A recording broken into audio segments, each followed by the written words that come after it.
মানুষের স্বভাবই এমন, যতক্ষণ তুমি সংগ্রামে আছো ততক্ষণ তোমার পাশে থাকবে নীরবতা, অবহেলা আর সন্দেহ। হ্যালো ভিউয়ার্স, আসসালামু আলাইকুম। কিন্তু একবার যদি তুমি সফল হও, তখন সেই নীরবতার জায়গা দখল করে নেবে প্রশংসা, করতালি আর হাসি মুখ।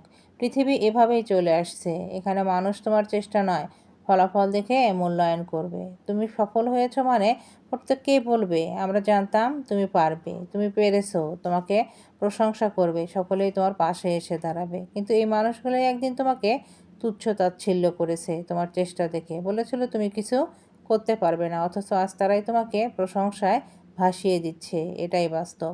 তুমি যতই পরিশ্রম করো না কেন, যত রাত জেগে স্বপ্ন বোনো না কেন, কেউ তা চোখে দেখবে না। বরং অনেকেই তোমার ব্যর্থতা নিয়ে উপহাস করবে, তুচ্ছ করবে তোমার প্রচেষ্টা। কিন্তু যখন তুমি একদিন নিজের জায়গায় দাঁড়িয়ে প্রমাণ করে দেবে যে তুমি পারো, তখন সেই মানুষগুলোই তোমার পাশে এসে দাঁড়াবে, যাদের একসময় তোমার কষ্টে কোনো আগ্রহই ছিল না, তোমার প্রতি কোনো আগ্রহ ছিল না।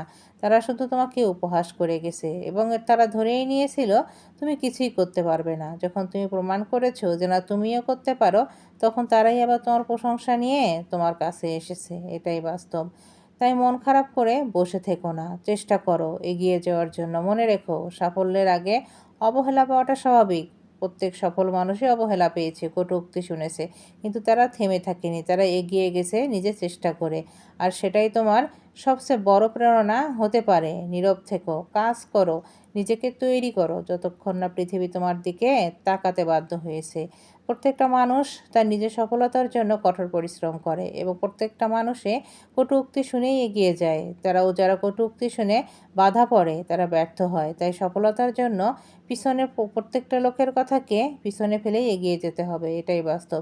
তুমি সফল হওয়া অবধি কেউ তোমার দিকে ফিরেও তাকাবে না, কিন্তু সফল হওয়ার পর সবাই জানতে চাইবে তুমি এটা কিভাবে করলে। তাই অভিযোগ না, অর্জন দিয়ে উত্তর দাও যে তুমিও পারো, তুমিও করে দেখাতে পারো।